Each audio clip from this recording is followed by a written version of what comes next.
Hello everyone, welcome back to my channel. I am Uvi Joshi and today we are going to discuss a very important question, and that is what is BA with English literature in Gujarati. So generally English આપણે જ્યારે 12th standard સુધી ભણીએ છીએ ત્યારે એની એક text book હોય છે, right, જેની અંદર પ્રોઝ પોએટ્રી હોય છે, જેને આપણે લેસન કે યુનિટ કહેતા હોઈએ છીએ. એની સાથે પાછળ તમને ગ્રામરનો પોર્શન હોય છે અને એની સાથે હોય છે આપણા કમ્પોઝિશન એટલે થશે એસે, લેટર, રિપોર્ટ વગેરે. તો આ બધું જે એક જગ્યાએ આવે છે એ ટેક્સ્ટ બુકને આપણે કહીશું ઇંગ્લિશ. તો જનરલી જ્યારે 12થમાં કોઈ સારા પર્સન્ટેજ સાથે પાસ થાય છે તો એ વિચારીને જે ઇંગ્લિશ લિટરેચર રાખે છે કે મારું ઇંગ્લિશ સારું થઈ જશે, બટ એવું નથી થતું. જ્યારે તમે બીએ ડિગ્રીમાં ઇંગ્લિશ સબ્જેક્ટને ચૂઝ કરો છો તો ઇંગ્લિશનો અર્થ થાય છે ઇંગ્લિશ લિટરેચર, મતલબ કે ઇંગ્લિશ સાહિત્ય. ચલો એને ઉદાહરણ દ્વારા સમજીએ. જેમ કે ગુજરાતી ટેક્સ્ટ બુક છે તો એની અંદર પણ પ્રોઝ હશે અને પોએટ્રી હશે, જેને આપણે પદ્ય કે ગદ્ય કહીશું. એની સાથે ગ્રામર હશે, એની સાથે કમ્પોઝિશન હશે.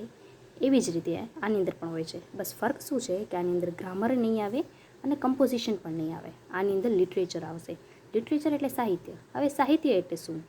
સાહિત્ય એટલે કોઈ પણ નાનામાં નાની પેમ્પલેટથી લઈ અને મોટામાં મોટું પીએચડીનું થીસીસ જે લખાણ સ્વરૂપે હશે એને બધાને આપણે સાહિત્ય સમજશું. પછી એ પ્રિન્ટ મીડિયા પણ હોઈ શકે, સોશિયલ મીડિયા પણ હોઈ શકે. જેમ કે અત્યારે આજકાલ આપણે લોકો બ્લોગ લખીએ છીએ તે પણ સાહિત્યનો જ એક હિસ્સો થશે, રાઈટ.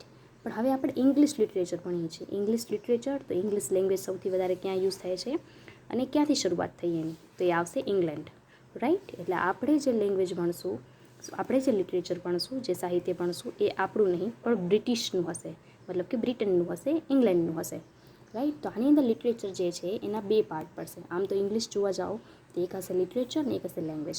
બટ આપણે જ્યારે બીએ વિથ ઇંગ્લિશ લઈએ છીએ એ બીએ વિથ ઇંગ્લિશ લિટરેચર થાય છે. જ્યારે જેની અંદર તમે કોર ઇંગ્લિશ ચૂઝ કરશો તો આપણને બે પેપર મળશે એફવાયમાં. પણ એના પહેલાં સમજી લઈએ કે લિટરેચરમાં શું આવશે. તો પ્રોઝ આવશે. પ્રોઝ એટલે ગદ્ય. હવે ગદ્યમાં શું શું હોઈ શકે? તો નોવેલ હોઈ શકે, ડ્રામા હોઈ શકે, એસે હોઈ શકે, નાનું આર્ટિકલ હોઈ શકે, કોઈની સ્પીચ હોય જે આપેલી હોય, જેમ તમને હેલન કેલરની એક સ્પીચ આવતી, રાઈટ, સોજનર ટ્રુથની એક સ્પીચ આવતી આપણને 12થમાં. એવી જ રીતે પોએટ્રી. તો પોએટ્રીની અંદર શું હશે? તો લિરિકલ પોએટ્રી હોઈ શકે, બેલેટ હોઈ શકે, સોનેટ હોઈ શકે. જેમ ગુજરાતીમાં આપણને ઉર્મી ગીત આવતું, રાઈટ, સોનેટ આવતી. એવી જ રીતે ફિક્શનનો મતલબ શું થાય છે? તો ફિક્શનનો મતલબ થાય છે કલ્પના, રાઈટ. ફિક્શનનો મતલબ થશે કલ્પના, જેને આપણે ઇમેજિનેશન કહીએ છીએ ને, તો આને આપણે કહીશું કલ્પના.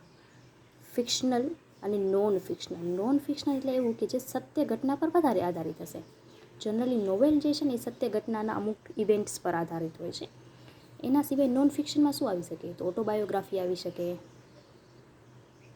ઓટોબાયોગ્રાફીનો મતલબ થશે આત્મકથા. બાયોગ્રાફી આવી શકે, બરાબર. ફિક્શન એટલે કે જે આખું કલ્પના પર આધારિત હશે, જેના બધા કેરેક્ટર્સ છે એ કાલ્પનિક હશે.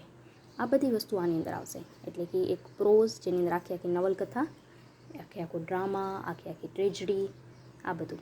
અને પોએટ્રી એટલે કે એક સોનેટ હોય, બેલેટ હોય. હવે લિરિક એટલે શું, સોનેટ એટલે શું, બેલેટ એટલે શું, આ બધું આપણે શરૂઆતથી ભણવાનું થશે.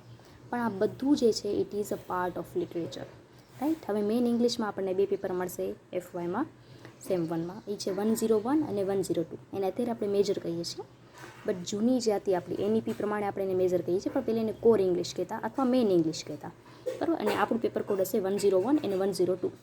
101 જે છે એ પેપર એનું ટાઇટલ છે ઇન્ટ્રોડક્શન ટુ ઇંગ્લિશ લિટરેચર.